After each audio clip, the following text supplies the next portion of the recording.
بسم اللہ الرحمن الرحیم۔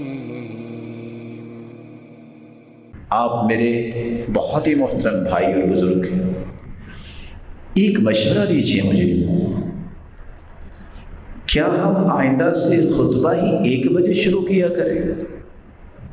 جب آپ نے آنا ہی 1 بجے ہے تو پھر 1 بجے شروع کر دیا کریں، ہم 1:30 بجے ختم کر دیتے ہیں۔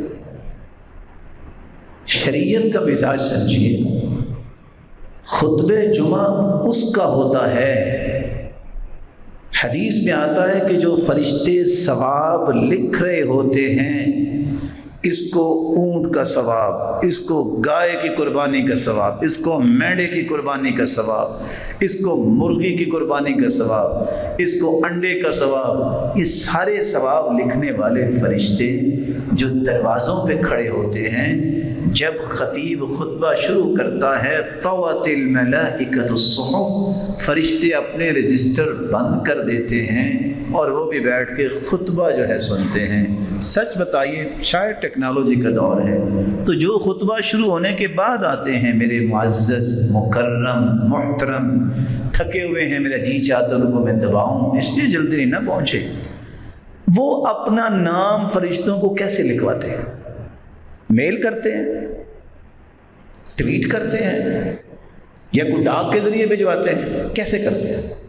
فرشتے تو بیٹھ گئے، یہ بہت بڑا خسارہ ہے۔ دوسری روایت میں آتا ہے جو بندہ لیٹ آئے، گردنیں پھلانگتا ہوا آگے آنا چاہتا ہے، کانت لہو ظہرا، یہ زور کی نماز پڑھنے آیا ہے، جمعہ پڑھنے نہیں آیا۔ جو لیٹ آیا ہے، خطبہ شروع ہو چکا ہے، انما یأتی للظہر، یہ آیا ہی زور پڑھنے۔ اور چوتھی حدیث کیا کہتی ہے؟ من ترک ثلاث جمع متہاونا تبع اللہ علی قلبی، جو 3 جمعے سستی کرتا ہوا چھوڑ دیتا ہے، اللہ اس کے دل پہ مہر لگا دیتے ہیں۔ اور دوسری روایت میں کتب من المنافقین، اس کا نام منافقوں میں لکھا گیا۔